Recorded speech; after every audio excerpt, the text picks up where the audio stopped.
मेरे बेटे, अब हम देखेंगे इलेक्ट्रॉन अफिनिटी। इलेक्ट्रॉन अफिनिटी की वैल्यू को डेल्टा एच ईजी से रिप्रेजेंट किया जाता है और इसे इलेक्ट्रॉन गेन एंथैल्पी कहते हैं। एक्चुअली जब इलेक्ट्रॉन ऐड किया जाता है आइसोलेटेड गैसियस एटम से, तब जितनी एनर्जी रिलीज होती है या जो भी एंथैल्पी चेंज होता है उसे इलेक्ट्रॉन अफिनिटी कहते हैं। इलेक्ट्रॉन अफिनिटी की वैल्यू को प्लस या माइनस साइन के साथ रिप्रेजेंट किया जाता है। जब एक्सोथर्मिक रिएक्शन होता है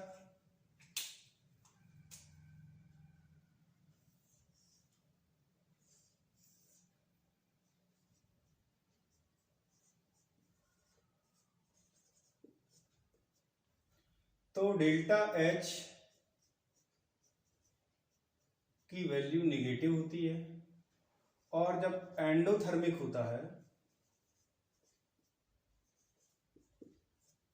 तो डेल्टा एच की वैल्यू पॉजिटिव होती है। मतलब अगर किसी प्रोसेस में एनर्जी निकलती है तो उसे एक्सोथर्मिक प्रोसेस कहा जाता है, और उसमें जितनी एनर्जी रिलीज होगी उसे माइनस साइन के साथ रिप्रेजेंट करते हैं। और कोई प्रोसेस ऐसा है जिसमें एनर्जी रिक्वायर्ड है या एनर्जी वो एब्जॉर्ब कर रही है तो उसे एंडोथर्मिक प्रोसेस कहते हैं, और उसके लिए जो डेल्टा एच की वैल्यू होगी, जितनी भी एनर्जी रिक्वायर्ड होगी, उसे पॉजिटिव साइन के साथ रिप्रेजेंट किया जाता है। तो वैसे तो जब भी इलेक्ट्रॉन ऐड होता है तो एनर्जी रिलीज होती है, और इसलिए डेल्टा एच ईजी मतलब इलेक्ट्रॉन गेन एंथैल्पी की वैल्यू नेगेटिव होती है। लेकिन कुछ एलिमेंट्स ऐसे भी हैं जिनके लिए electron gain enthalpy delta H easy की वैल्यू पॉजिटिव होती है। इस तरीके के एस ब्लॉक में एलिमेंट है बेरिलियम और मैग्नीशियम, डी ब्लॉक में है मैग्नीज, जिंक, कैडमियम, मरकरी, हफनियम, और पी ब्लॉक में है नाइट्रोजन और इनर्ट गैसेस। अब हम ये देखेंगे कि इलेक्ट्रॉन गेन एंथैल्पी की वैल्यू किन किन फैक्टर्स पर किस तरह से डिपेंड करती है। तो जितना इजी होगा इलेक्ट्रॉन का ऐड करना in a isolated gaseous atom, उतनी ही ज्यादा एनर्जी रिलीज होगी। Ease of addition of electron in isolated gaseous atom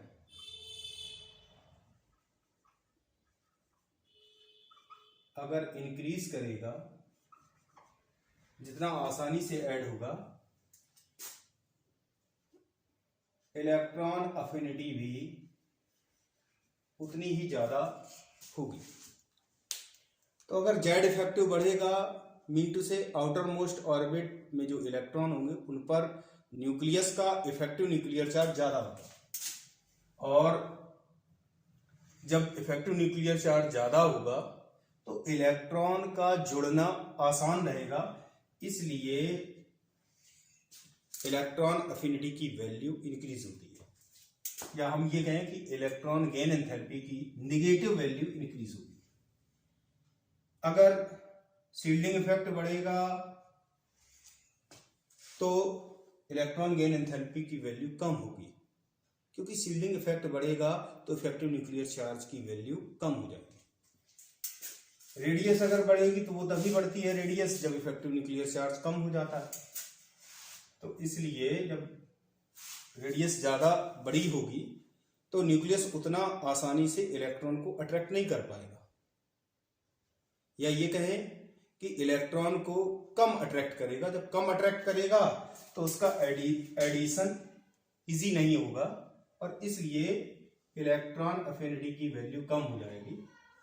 और जब एन की वैल्यू बढ़ेगी तो आर बढ़ेगा, इसलिए इलेक्ट्रॉन गेन एंथैल्पी की वैल्यू भी कम हो जाएगी। Negative value of electron gain enthalpy, ये ध्यान रखेंगे कि इलेक्ट्रॉन गेन एंथैल्पी की नेगेटिव वैल्यू को यहां मैं कंसीडर कर रहा हूं। अब हम आगे देखते हैं इलेक्ट्रॉनिक कन्फिग्रेशन। तो मैंने बताया था कि पार्शियली फिल्ड ऑर्बिटल्स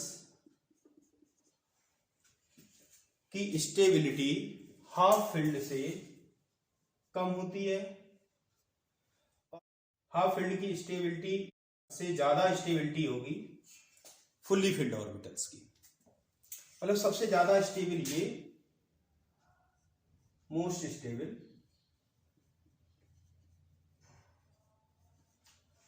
और सबसे कम ये।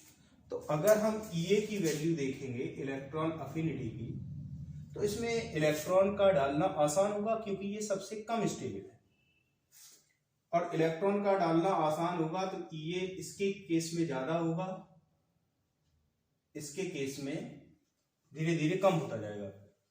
मतलब सबसे ज्यादा ये की वैल्यू इसमें आएगी, उससे कम इसमें, और उससे कम इसमें, क्योंकि स्टेबिलिटी इस ऑर्डर में बढ़ रही है।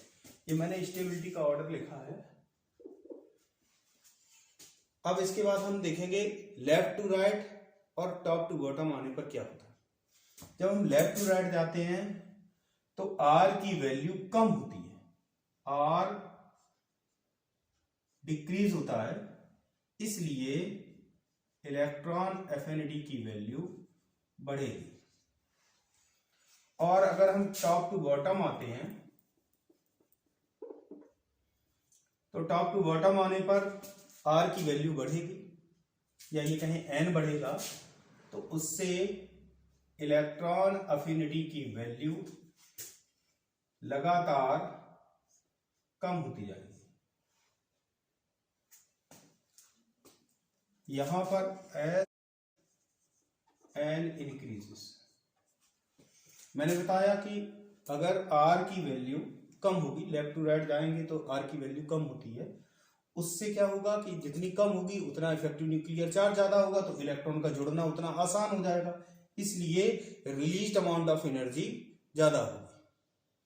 भाई न्यूक्लियस है, उसे खुशी हो रही कि इलेक्ट्रॉन मिल रहा, क्योंकि उसका अट्रैक्टिव फोर्स वहां तक काम कर रहा, और जिसको जितनी ज्यादा खुशी होती है वो उतने ही रुपए उड़ाता है। ज्यादा खुशी होगी ज्यादा रुपए उड़ेंगे, कम खुशी होगी कम रुपए उड़ेंगे। तो इसलिए जैसे जैसे हम लेफ्ट टू राइट जाते हैं इफेक्टिव न्यूक्लियर चार्ज बढ़ता है, तो इलेक्ट्रॉन अफिनिटी की वैल्यू बढ़ती है। आर कम होता है, इलेक्ट्रॉन अफिनिटी की वैल्यू बढ़ती है। और अगर हम टॉप टू बॉटम आते हैं तो एन की वैल्यू बढ़ती है, या ये कहें आर की वैल्यू बढ़ती है, इसलिए इलेक्ट्रॉन अफिनिटी कम हो जाती है। इलेक्ट्रॉन का जुड़ना उतना आसान नहीं होता, क्योंकि अगर आर बढ़ेगा तो जेड इफेक्टिव की वैल्यू कम हो जाएगी। अब एक विशेष बात यह है कि मैंने बताया जब हम टॉप टू बॉटम जाते हैं तो ट्रेंड जो है वो ये है कि इलेक्ट्रॉन अफिनिटी कम होनी चाहिए।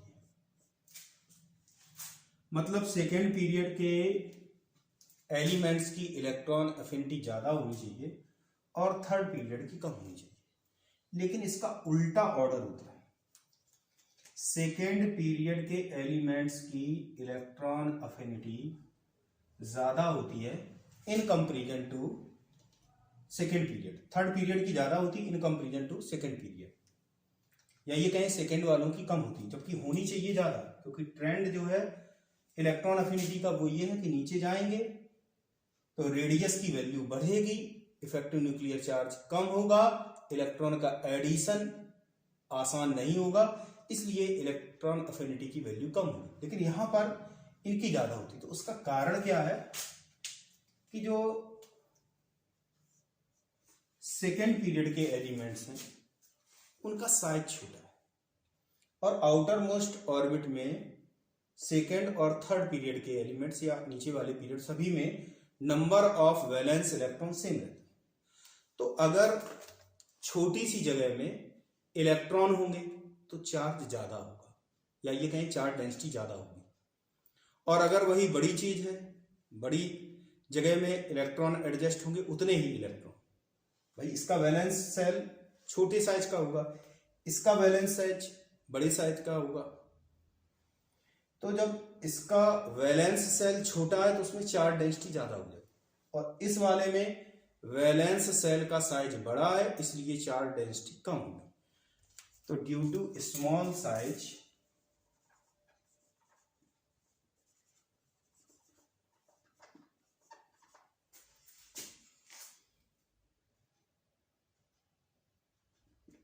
Charge density of second period elements is greater than third period elements. So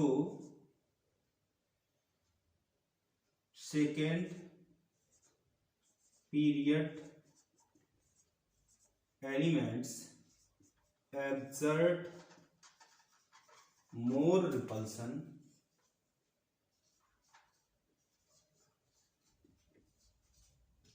at upcoming electron.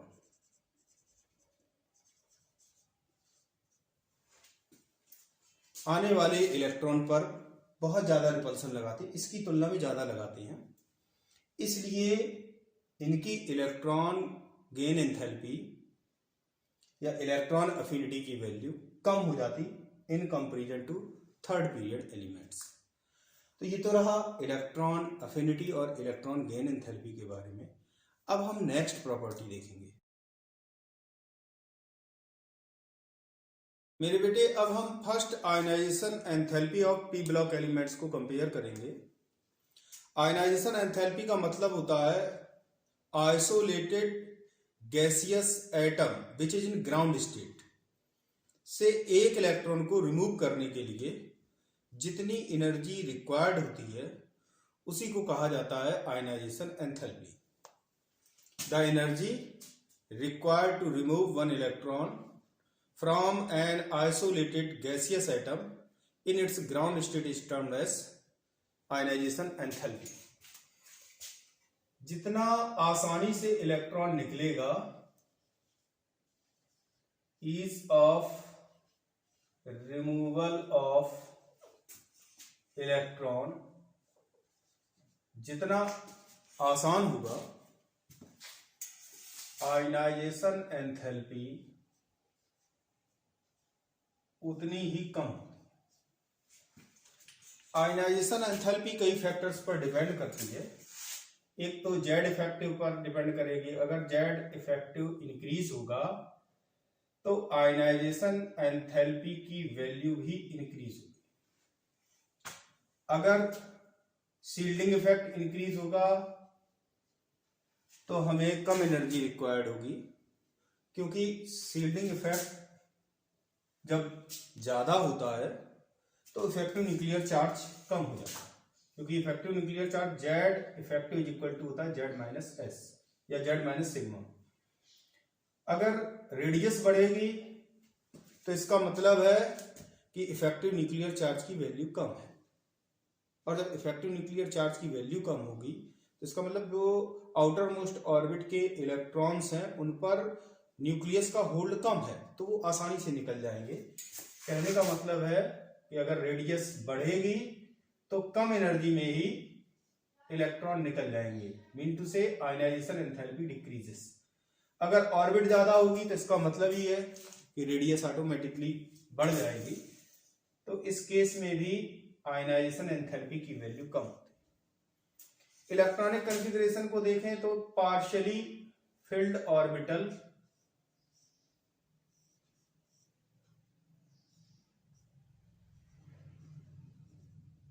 जैसे हमने ये पी लिखा है, पी में अगर एक इलेक्ट्रॉन होता है या दो इलेक्ट्रॉन होते हैं या चार होते हैं या पांच होते हैं तो वो सब पार्शियली फिल्ड का केस होते हैं। उससे ज्यादा होती है हाफ फिल्ड की,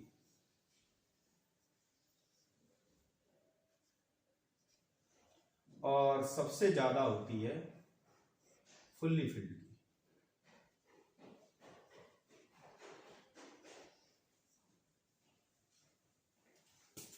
तो फुल्ली फिल्ड ऑर्बिटल बहुत ज्यादा स्थायी होते हैं, बहुत ज़्यादा स्टेबल होते हैं, इसलिए उनसे इलेक्ट्रॉन को निकालना कठिन होता है। तो पार्शियली फिल्ड से ज़्यादा आयनाइजेशन एंथैल्पी होती है हाफ फील्ड में, क्योंकि इससे ज़्यादा स्टेबल ये होते हैं और इससे भी ज़्यादा स्टेबल होते हैं फुल्ली फिल्ड वाले, तो इनकी आयनाइजेशन एंथैल्पी और भी ज़्यादा हो जाती है। तो जितनी ज़्यादा स्टेबिलिटी होगी उतनी ही ज़्यादा आयनाइजेशन एंथैल्पी होगी। पेनिट्रेशन पावर का मतलब होता है ऑर्बिटल के इलेक्ट्रॉन का न्यूक्लियस की ओर शिफ्ट होना। S orbital, P orbital, D orbital और एफ ऑर्बिटल, इन सभी में अगर देखा जाए तो जैसे जैसे एजीमुथल क्वांटम नंबर की वैल्यू बढ़ती है वैसे वैसे पेनिट्रेशन पावर कम होती है। कहने का मतलब यह है कि एस की पेनिट्रेशन पावर ज्यादा होगी, उससे कम होगी पी की, उससे कम होगी डी की और सबसे कम होगी एफ की, क्योंकि इसके लिए एल की वैल्यू 0 होती है, इसके लिए एल की वैल्यू 1, इसके लिए 2 और इसके लिए 3। Ionization enthalpy is inversely proportional to the value of L.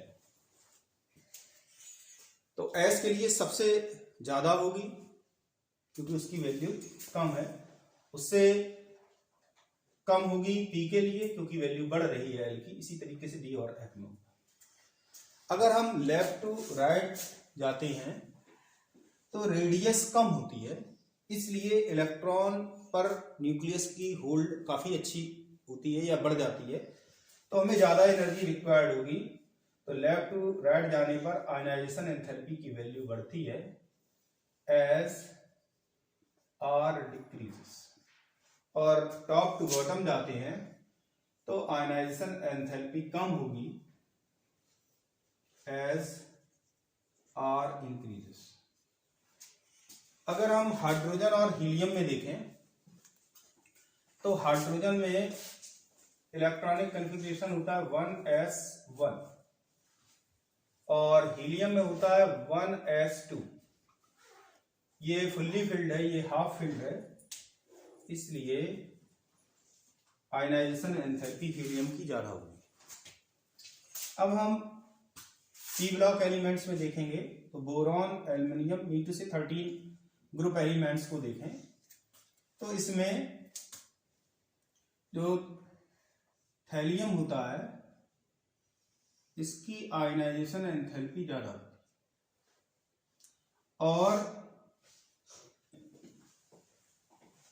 और जो गैलियम है उसकी भी आयनाइजेशन एंथैल्पी इंक्रीज हो जाती है। इसका कारण क्या है कि जब हम बोरॉन से एल्युमिनियम तक जाते हैं तो आर की वैल्यू बढ़ती है जिससे आयनाइजेशन एंथैल्पी कम हो जाएगी, और एल्युमिनियम से गैलियम तक जाते हैं तो आर की वैल्यू कम होती है जिससे जेड इफेक्टिव बढ़ जाएगा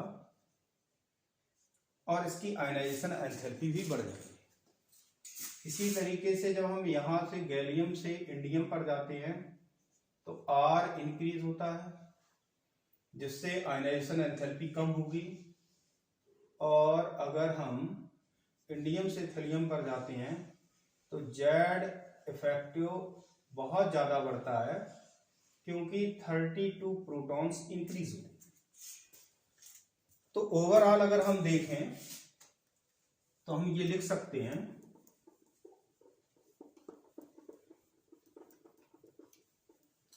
कि सबसे ज्यादा तो आयनाइजेशन एंथैल्पी होती है बोरोन की, उससे कम होगी सबसे ज्यादा बोरोन की, उससे कम हो जाएगी थैलियम की, उससे भी कम होगी गैलियम की,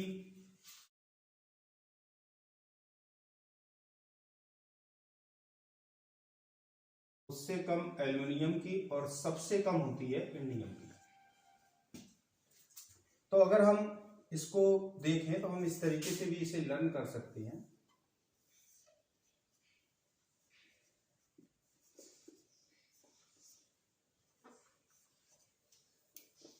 इस तरीके का एक W बना के हम रन कर सकते हैं।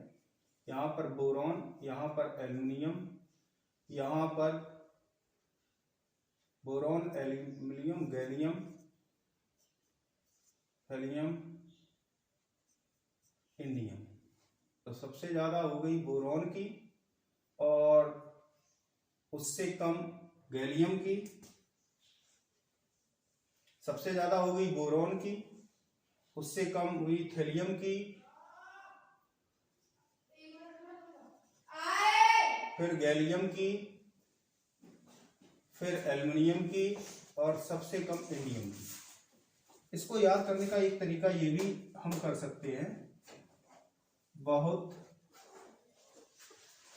तिलिस्मी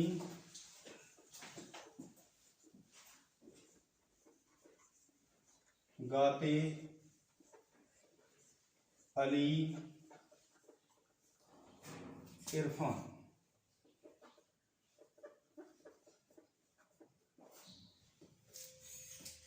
इसी तरीके से अगर हम देखें तो ग्रुप 14 में लेड में तेजी के साथ जेड इफेक्टिव बढ़ता है। तो जब जेड इफेक्टिव बढ़ेगा तो ionization enthalpy, required amount of ionization energy to remove electron, mean to say ionization enthalpy की वैल्यू बढ़ जाएगी। और जब आयनाइजेशन एंथैल्पी बढ़ जाएगी तो ऑर्डर हो जाएगा कार्बन की सबसे ज्यादा, उससे कम सिलिकॉन की, उससे कम जर्मेनियम की, उससे कम लेड की और सबसे कम होगी टिन की। तो यहां पर ये अबनॉर्मलिटी शो कर रहा है, यहां पर ये और ये कर रहे हैं। अब हम इसके साथ साथ एस ब्लॉक में ग्रुप 2 और ग्रुप 13 इन दोनों की एंथैल्पी को देखेंगे, आयनाइजेशन एंथैल्पी को देखेंगे। तो यहां पर ग्रुप 2 में NH2 कॉन्फ़िगरेशन होता है, जबकि ग्रुप 3 में NH2 NP1 होता है। तो ये पार्शियली फिल्ड है, ये फुल्ली फिल्ड है, तो इससे इसकी आयनाइजेशन एंथैल्पी ज्यादा होगी in comparison to boron. Magnesium की एल्युमिनियम से ज्यादा होगी, कैल्शियम की गैलियम से ज्यादा। बिल्कुल यही पैटर्न यहाँ पर होता है, क्योंकि यहाँ हाफ फील्ड और पार्शियली फील्ड p ऑर्बिटल्स के बीच हम कंपेयर करें। लेकिन जैसे हम पोस्ट ट्रांजिशन एलिमेंट्स पर जाते हैं तो ये ऑर्डर चेंज हो जाता है, और इसका कारण है कि जेड इफेक्टिव बढ़ जाता है, हाई जेड इफेक्टिव, और इसका कारण है इलेक्ट्रॉनिक कॉन्फ़िगरेशन। तो ये तो रहा आयनाइजेशन एंथैल्पी के बारे में। अब हम नेक्स्ट प्रॉपर्टी देखेंगे। मेरे बेटे अब हम पी ब्लॉक एलिमेंट्स की डेंसिटी का ट्रेंड देखेंगे। Density rho is equal to होता है m मास अपॉन वॉल्यूम। अगर हम पीरियोडिक टेबल में लेफ्ट टू राइट जाते हैं तो R की वैल्यू लगातार कम होती है। अब अगर हम रो की वैल्यू देखेंगे तो इसमें मास फैक्टर इंक्रीज होगा और वॉल्यूम फैक्टर डिक्रीज होगा as value of R decrease, क्योंकि अगर रेडियस कम होगी तो वॉल्यूम कम होगा। वॉल्यूम कम हो रहा, मास बढ़ रहा है, तो इसका मतलब ये हुआ कि डेंसिटी इंक्रीज करेगी। और अगर हम टॉप टू बॉटम आते हैं तो टॉप टू बॉटम आने पर R इंक्रीज होता है और M भी इंक्रीज होगा। अब दोनों फैक्टर इंक्रीज हो रहे हैं, M भी इंक्रीज हो रहा और R इंक्रीज हो रहा, तो इसका मतलब वॉल्यूम भी इंक्रीज हो रहा एज R इंक्रीजेस। अब जब दोनों फैक्टर इंक्रीज हो रहे हैं तो किसी एक फैक्टर पर डिपेंड होगा। तो टॉप टू बॉटम आने पर मास फैक्टर डोमिनेट करता है।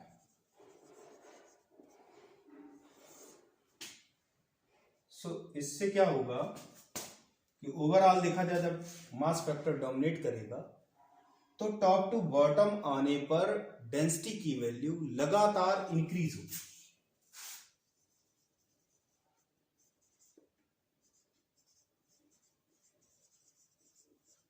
यानी कि लेफ्ट टू राइट जाएंगे तब भी इंक्रीज होगी और टॉप टू बॉटम आएंगे तब भी इंक्रीज होगी। ये तो रहा डेंसिटी के बारे में। अब हम नेक्स्ट प्रॉपर्टी देखते हैं।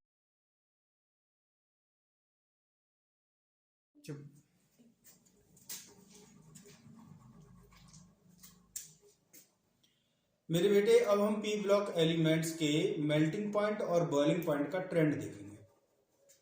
मैंने यहां पर कुछ वैल्यूज लिखी हैं, वो अप्रोक्सीमेट वैल्यू हैं और केल्विन में है। तो मेल्टिंग पॉइंट और बॉइलिंग पॉइंट क्या होता है पहले तो ये समझते हैं। अगर सॉलिड जिस टेम्परेचर पर लिक्विड में चेंज होता है उसे मेल्टिंग पॉइंट कहते हैं और मेल्टिंग पॉइंट पैकिंग इफिशियंसी पर निर्भर करता है। यानी कि पैकिंग इफिशियंसी जितनी ज्यादा होगी मेल्टिंग पॉइंट उतना ही ज्यादा होगा। पैकिंग इफिशियंसी सिमेट्री पर डिपेंड करती है। सिमेट्री जितना मॉलिक्यूल में ज्यादा होगी मॉलिक्यूल की पैकिंग उतनी ही डेंस होगी, मीन टू से पैकिंग इफिशियंसी उतनी ही ज्यादा होगी। जैसे ये सिमेट्री में है, अगर अरेंज किए जाएं तो इस तरीके से होंगे। और मान लीजिए कोई पार्टिकल, तो इसमें उतनी सिमेट्री नहीं है, तो इसको अरेंज करने के लिए थोड़ा ज्यादा स्पेस की जरूरत होगी, तो इसमें आसानी से एडजस्ट हो जाएगा। कहने का मतलब सिमेट्री जितनी ज्यादा पैकिंग इफिशियंसी उतनी ही अधिक। तो पैकिंग इफिशियंसी बढ़ेगी तो हमें amount of required heat to convert a solid into liquid वो भी ज्यादा होगी। लिक्विड से गैस में बदलने के लिए जिस टेम्परेचर पर लिक्विड से गैस में चेंज होता है कोई सब्सटेंस, वो कहलाता है उसका boiling point. Boiling point inter particle forces पर डिपेंड करता है, मीन टू से the attractive forces between atoms और मॉलिक्यूल्स। इनकी अगर हम स्ट्रेंथ देखें तो मोनो एटॉमिक गैसेस में, मीन टू से लाइक इनर्ट गैसेस, इनमें केवल डिस्पर्सन फोर्सेस होती है। अगर डायटोमिक मॉलिक्यूल्स होंगे तो उनमें वांडरवाल फोर्सेस होंगे, तो इससे ज्यादा स्ट्रेंथ हो जाएगी इनकी। और इससे भी ज्यादा होती है मेटेलिक बॉन्ड में, मीन टू से मेटल्स में मेटेलिक बॉन्डिंग होती है। उसमें मेटल अपने वैलेंस सेल के इलेक्ट्रॉन्स को रिलीज कर देती है और जो रिमेनिंग मेटल आयन बचता है उसे केर्नल कहा जाता है। केर्नल और इलेक्ट्रॉन दोनों एक दूसरे के साथ अट्रैक्टिव इलेक्ट्रोस्टैटिक अट्रैक्टिव फोर्सेस रखते हैं, तो वो बॉन्डिंग ज्यादा स्ट्रांग होती है। और उससे भी ज्यादा होती है कोवेलेंट नेटवर्क। कई एटम्स आपस में बॉन्डिंग के थ्रू जुड़ते चले जाएं तो इस तरीके से एक कोवेलेंट टाइप स्ट्रक्चर बनती है। और उस स्ट्रक्चर में अगर हम देखेंगे तो बहुत सारे बॉन्ड होंगे, तो उसको तोड़ने, बॉन्डिंग को तोड़ने के लिए हमें बहुत ज्यादा एनर्जी की नीड होगी। तो कोवेलेंट नेटवर्क टाइप के जितने भी सब्सटेंस होंगे उन सब के लिए बॉइलिंग पॉइंट की वैल्यू बहुत ज्यादा होगी। तो अगर हम ऑर्डर देखें तो मोनो एटॉमिक से ज्यादा बॉइलिंग पॉइंट होता है डायटोमिक मॉलिक्यूल्स का, उससे भी ज्यादा होता है मेटल्स का, क्योंकि उनमें मेटेलिक बॉन्ड होते हैं, और उससे भी ज्यादा होता है 3 डायमेंशनल नेटवर्क स्ट्रक्चर वालों का, मीन टू से कोवेलेंट नेटवर्क स्ट्रक्चर का। तो अगर हम देखें ऊपर से जब हम नीचे जाएंगे टॉप टू बॉटम किसी में, तो बॉइलिंग पॉइंट इंक्रीज होगा। इंक्रीज क्यों होगा? क्योंकि साइज बढ़ेगा, साइज बढ़ेगा तो जिस टाइप का फोर्स होगा उस टाइप का फोर्स ज्यादा बढ़ जाएगा, इसलिए बॉइलिंग पॉइंट बढ़ जाते हैं। जनरल ट्रेंड है। अब मोनोएटॉमिक इस साइड लिखे हुए, बीच में हमने polyatomic covalent network type crystals लिखे, और ये नीचे मेटल्स हैं। तो अगर हम मेटल्स के ट्रेंड में देखें, मेटल्स का क्या ट्रेंड है, तो जैसे जैसे हम नीचे जाते हैं कुछ जगह पर एबनॉर्मलिटीज मिलती हैं, लेकिन अगर ओवरऑल देखा जाए तो जैसे जैसे हम नीचे की तरफ जाते हैं मेल्टिंग पॉइंट और बॉइलिंग पॉइंट दोनों का ट्रेंड लगभग सेम ही रहता है, दोनों ही इंक्रीज होते हैं। अब मेटल्स में क्या है कि जो लास्ट मेटल्स हैं, ये वाली मेटल्स, इनमें इनर्ट पेयर इफेक्ट काम करता है, तो इनके मेल्टिंग पॉइंट और बॉइलिंग पॉइंट कंपैरेटिवली ऊपर वालों से कम हो जाते हैं। साथ ही साथ इनके पॉलीएटॉमिक नेटवर्क रखते हैं, 3 डायमेंशनल नेटवर्क, इसलिए इनके ज्यादा होते हैं। और इस साइड ये सभी डाइएटॉमिक गैसेस हैं और ये मोनोएटॉमिक गैस हैं, डाइएटॉमिक मॉलिक्यूल्स हैं और ये मोनोएटॉमिक गैसेस हैं। तो अगर हम बॉइलिंग पॉइंट का ऑर्डर देखेंगे तो टॉप टू बॉटम जाने पर हम देख रहे हैं कि लगातार इंक्रीज हो रहा है। तो ये एक जनरल इंफॉर्मेशन रही। ध्यान देने वाली बात जो है वो ये है कि generally top to bottom size बढ़ता है, उससे बॉइलिंग पॉइंट बढ़ते हैं। ये डाटा लर्न नहीं करना है, केवल मैंने समझाने के लिए यहाँ पर यूज किया है। तो टॉप टू बॉटम जाएंगे, साइज बढ़ेगा, साइज बढ़ेगा तो वांडर वाल फोर्सेस बढ़ते हैं, जिससे जो बॉन्ड की स्ट्रेंथ है वो बढ़ जाएगी टॉप टू बॉटम, तो बॉइलिंग पॉइंट भी बढ़ जाएगा। दूसरी बात जो ध्यान देने वाली ये है कि जो मोनोएटॉमिक है उनसे ज्यादा डाइएटॉमिक, ये मोनोएटॉमिक केवल ये रहेगा, ये मोनोएटॉमिक है, ये पूरी सीरीज मोनोएटॉमिक, और ये है डाइएटॉमिक। तो इनके बॉइलिंग पॉइंट कंपैरेटिवली कम है। लेफ्ट टू राइट अगर हम मूव करेंगे तो बॉइलिंग पॉइंट डिक्रीज होंगे, क्योंकि साइज छोटा होगा। साइज बढ़ेगा तो बॉइलिंग पॉइंट बढ़ेगा, साइज छोटा होगा तो बॉइलिंग पॉइंट कम होगा। तो बॉइलिंग पॉइंट इस साइड जाने पर कम होते हैं, लेकिन उसमें भी कंडीशंस डिफरेंट टाइप की हैं कि मोनोएटॉमिक केस है, डाइएटॉमिक का केस है, और पॉलीएटॉमिक नेटवर्क। तो सबसे ज्यादा तो इस रीजन में जो आ रहे एलिमेंट उनका बॉइलिंग पॉइंट होगा, फिर इनका होगा, फिर डाइएटॉमिक का होगा, और फिर मोनोएटॉमिक का होगा। यहां पर इनर्ट पेयर इफेक्ट काम करता है। इनर्ट पेयर इफेक्ट से आउटर मोस्ट ऑर्बिट के NS ऑर्बिटल्स मेटालिक बॉन्डिंग के लिए फ्री नहीं हो पाते, जिससे कुछ कम मात्रा में ऊपर वालों से कुछ कम मेटालिक बॉन्डिंग होती है, इसलिए इनके बॉइलिंग पॉइंट कम हो जाते हैं। तो ये तो रहा एक जनरल ट्रेंड मेल्टिंग और बॉइलिंग पॉइंट का। अब हम नेक्स्ट प्रॉपर्टी देखेंगे।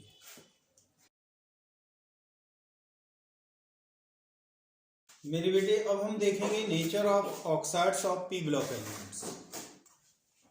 तो अगर हम left to right periodic table में मूव करते हैं तो मेटालिक कैरेक्टर डिक्रीज होता है और नॉन मेटालिक कैरेक्टर इंक्रीज होता है। इसलिए नेचर ऑफ ऑक्साइड बेसिक से एसिडिक होगा, या ये कहें कि बेसिक कैरेक्टर डिक्रीज होगा और एसिडिक कैरेक्टर इंक्रीज होगा।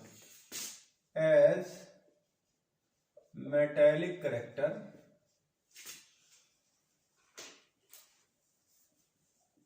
डिक्रीजेस, और टॉप टू बॉटम आते हैं तो एसिडिक कैरेक्टर डिक्रीज होता है और बेसिक कैरेक्टर इंक्रीज होता है, क्योंकि मेटालिक कैरेक्टर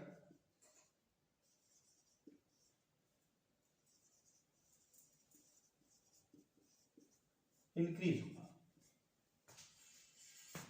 अगर हम लेफ्ट टू राइट किस तरीके से ऑक्साइड्स का नेचर चेंज होता है उसे देखें तो सोडियम ऑक्साइड स्ट्रॉन्ग बेस है, मैग्नीशियम ऑक्साइड बेस होता है, इससे इसकी स्ट्रेंथ कम होती है। एल्युमिनियम ऑक्साइड एम्फोटेरिक होता है, सिलिका वीक एसिड होता है, फास्फोरस पेंटा ऑक्साइड एसिडिक नेचर का होता है, sulphur try oxide strong acid होता है, और क्लोरीन ऑक्साइड बहुत ज्यादा स्ट्रॉन्ग एसिड होता है, वेरी स्ट्रॉन्ग एसिड। तो ये स्ट्रॉन्ग बेस, ये base amphoteric, weak acid, acid, strong acid, very strong acid. कहने का मतलब इधर से इधर जा रहे हैं तो बेसिक कैरेक्टर डिक्रीज हो रहा है और एसिडिक कैरेक्टर इंक्रीज हो रहा है। अगर हम ऑक्साइड्स की बात करें तो कुछ ऑक्साइड न्यूट्रल होते हैं, एक कार्बन मोनोऑक्साइड, दूसरा नाइट्रोजन मोनोऑक्साइड और तीसरा है नाइट्रस ऑक्साइड। ये तीनों कार्बन मोनोऑक्साइड, नाइट्रिक ऑक्साइड और नाइट्रस ऑक्साइड, ये तीनों न्यूट्रल कंसीडर किए जाते हैं।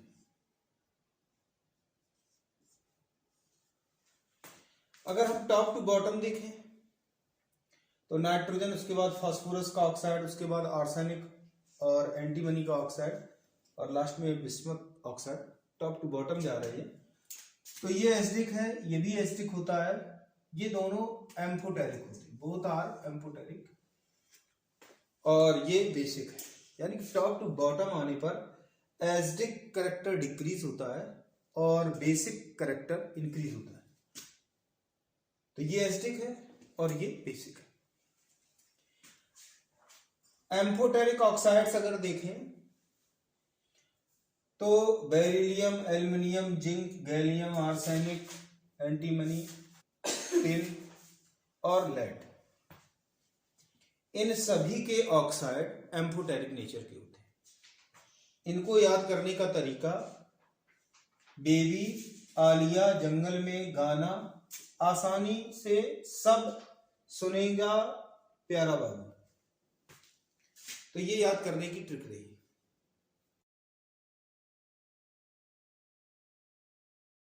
मेरे बेटे अब हम पी ब्लॉक एलिमेंट्स की जनरल प्रॉपर्टीज को देखेंगे। तो इसमें जो प्रॉपर्टी यहां जाने पर इंक्रीज होगी वही प्रॉपर्टी नीचे से ऊपर जाने पर, मीन टू से बॉटम टू टॉप आने पर भी इंक्रीज होगी। अब ये बात अंडरस्टूड है कि अगर टॉप टू बॉटम आएंगे तो वही प्रॉपर्टी डिक्रीज होगी। एटॉमिक, सबसे पहले देखते हैं atomic radius. Atomic radius decrease होती है, तो लेफ्ट टू राइट जाने पर डिक्रीज हो रही है और बॉटम टू टॉप आने पर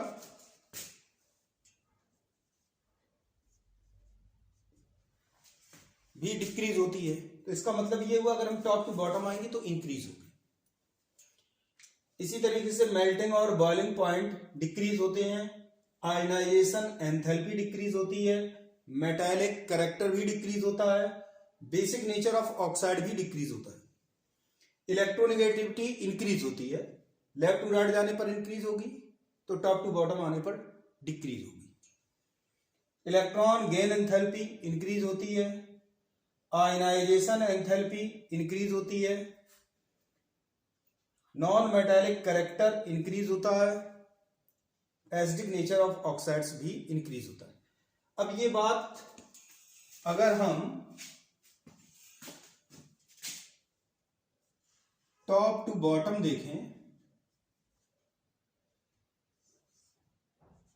तो रिवर्स होगी। रिवर्स ऑर्डर में इंक्रीज या डिक्रीज होगा। ये तो रहा पी ब्लॉक एलिमेंट्स। ये वीडियो यही फिनिश होता है। हम नेक्स्ट वीडियो में नए स्पेशल टॉपिक के साथ मिलेंगे। Till then work.